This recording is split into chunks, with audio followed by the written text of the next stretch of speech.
Добро пожаловать в мой канал. Mias. Les familles de victimes devront s'armer de patience avant de connaître la vérité sur le drame de Mias, Pyrénées-Orientales. Le scénario de la collision entre un car scolaire et un train n'est pour l'heure pas assez clair pour déterminer s'il s'agit d'une défaillance technique d'un passage à niveau ou d'une erreur humaine. L'accident a fait 5 morts et 18 blessés, dont 6 très grièvement parmi les élèves transportés. Les premiers témoignages recueillis évoquent très majoritairement des barrières du passage à niveau fermé, a indiqué vendredi 15 décembre le procureur de la République de Marseille. De sources bien informées, le conducteur du train a déclaré aux gendarmes avoir vu le car foncer dans la barrière fermée. De son côté, l'employeur de la conductrice du car a affirmé que son employé avait traversé en toute confiance et en toute sérénité le passage à niveau, barrières ouvertes et feux clignotants éteints.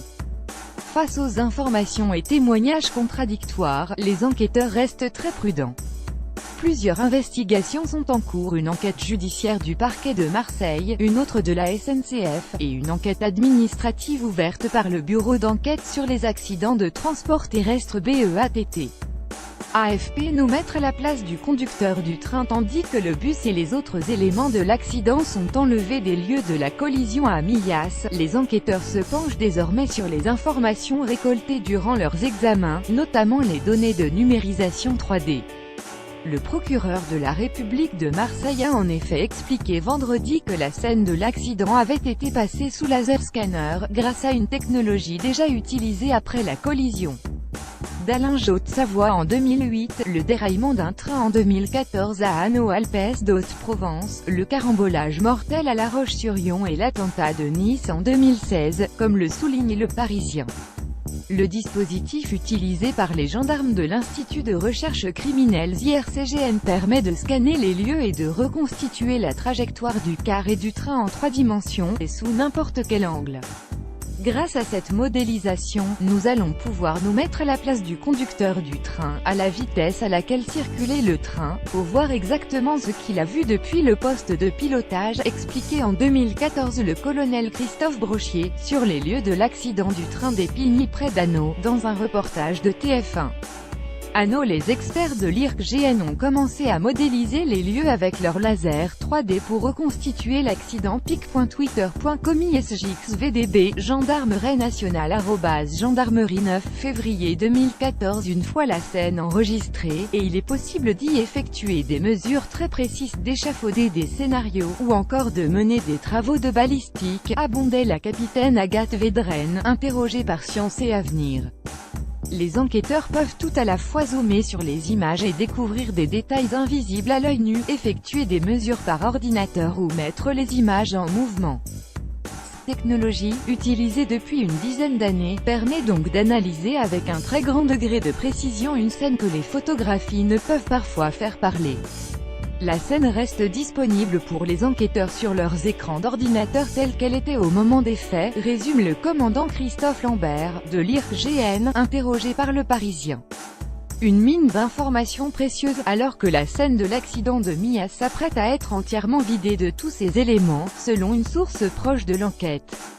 Une modélisation complète de la scène. Concrètement, le dispositif consiste en un laser venant frapper un miroir en rotation dans tous les sens, réalisant ainsi un balayage complet de la scène, explique Science et Avenir.